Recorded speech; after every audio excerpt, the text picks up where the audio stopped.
Welcome back to AM Northwest.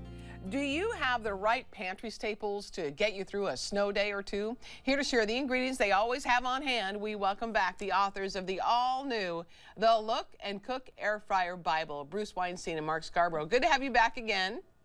Hey, Ellen, how are you? Hey, I'm glad it's not a snow day today, right where we are, but we're prepared. Yeah, I love it. It might be where, snow days come where we live. So we do have stock pantries, and I do think it's really important to stock your pantry. I know that sounds like really school marmish advice from your local cookbook author, but it is important to have stuff around the house. Absolutely, absolutely. I think it's a great idea because at least you know, oh, you didn't have time to go grocery shopping, but you know you have something at home in the pantry that you can work with.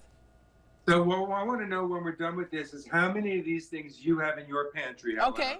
All right, so I'll let you know. So, I want to start with a few that are on my end that I couldn't live without anytime, which is canned tomatoes. And I mean, I get the number 10. These are my number 10 cans. Wow. These are the giant cans. But here's the thing. Okay, let me say something about this. If you buy these big cans at big box stores and you open them up and use what you need, this is a great pantry staple because you can freeze in individual freezer bags what's left. Okay. So if you have canned tomatoes and you have some olive oil, that's all you really need to start making some pasta sauce, and you gotta have the pasta. Yeah. And this is chickpea pasta, but you could use regular pasta, whole wheat pasta, any kind of pasta you like. So always keep pasta, canned tomatoes, olive oil. What do you think we should have? Well, I just want to say that the chickpea pasta is my favorite, but we've converted over to eating higher protein pasta. So pasta is always a good pantry staple, right? Because we make so many times. But chickpea's great, and lentil pasta to me is the bomb. Why is there a big difference in taste? Well, I actually think lentil pasta has a slightly more standard pasta taste than chickpea does. Standard sweeter taste like regular pasta. Okay. But also it has a much higher protein signature, so it's not quite the carb hit that regular pasta is. So I actually like it, and I think it's a little better for me. But keep whatever pasta has you like. So, yes. No house I've ever lived in has been without peanut butter. Right? And it's the pantry staple. Because all you need is this. Yes. Yeah. You're all set. Spoon, right? And breakfast. Yeah. Breakfast. Wait. Well, add a banana to that. So I know that's not in the pantry, but the peanut butter and a spoon. But truly, you could put peanut butter in pasta. You could thin it out. Peanut butter is a magical ingredient in all sorts of things. It makes sauces better, but even just on a sandwich. Hush. So let me say something. If you buy natural peanut butter the way we do, the oil has separated, the trick to this is turn it upside down in your pantry for about 2 to 3 weeks, and the oil will percolate back up through it. So you're not left with that giant slick of oil on top. Gotcha. Okay, I actually use peanut butter on meats because I love peanut sauces. Yeah. So I use the. Yeah, that's a great idea. That's a huge TikTok trend right now. It is? Peanut butter on steaks. Yeah, it is. Totally. Oh, it's a total. Look at me trending, and I didn't even know it. See, Helen, you are in with the kids. I mean, you really. So we would never have a pantry without canned tuna in it. Yeah, you gotta have canned tuna for sure. It's possible because it's easy. You can mix it with pasta and olive oil to make a really easy cold dish or hot dish. You can, of course, make a tuna salad out of it. You can, and tuna with canned beans in it, canned white beans or chickpeas is a great way to do it. And canned chickpeas, keep them in your house because you could puree them in the food processor with some olive oil, and you sort of have hummus. Yeah. Right? You don't have to have the tahini that goes with it, but this right here, that's the staple. If you have this in your house, rice. Now, we have many kinds of rice in the house. This is my medium grain rice. Why do I like it? Because with that and some stock, I got risotto, which I love. You could cook it just with water, have it as a porridge for breakfast. I mean, I love rice. So rice is just so fabulous.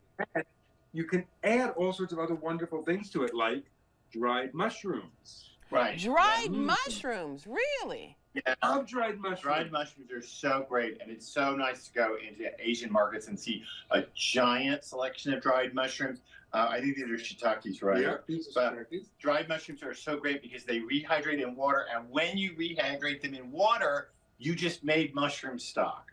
And now they're soft. They can be cut up in a pan with olive oil as an easy pasta sauce with tomatoes. With the tomatoes. And you've got mushroom broth to add to it if you need to.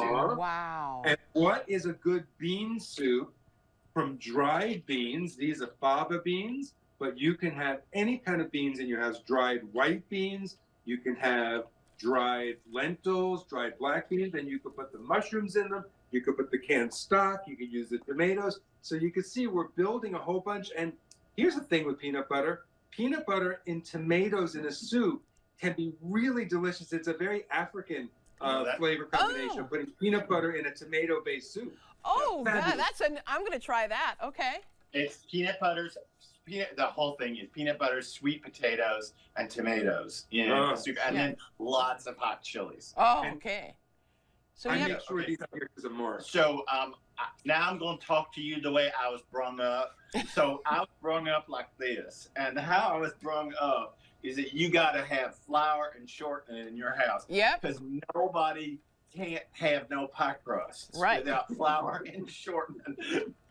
I only make, sometimes I'll tell you how to do this. I use my grandmother's recipe for pie crust. It's a recipe she developed when she was a baker in an elementary school, and she only used shortening in her pie crust because it makes the crackeriest, crunchiest pie crust ever. Okay. And shortening is shelf-stable, right? It is shelf-stable. It'll stay in your pantry. Now, since he wanted to add pie crust into the staples, I want to add something that is not out here. It's in the pantry. I'm not going to run back and get it, but it's a can of pie filling.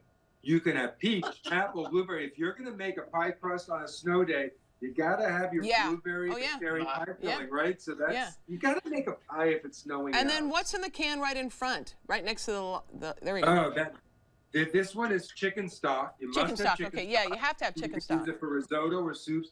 Big bag of nuts. You gotta have nuts in the house. And nuts are great for snacking. They're great for adding.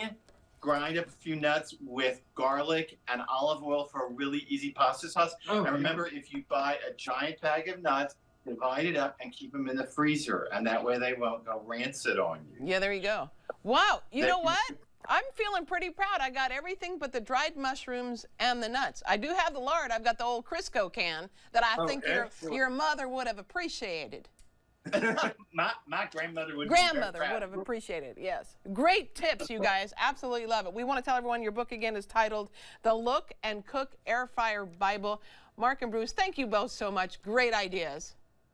Thanks for having us, Helen. You bet. All right, we'll be right back with more AM Northwest. Don't go away.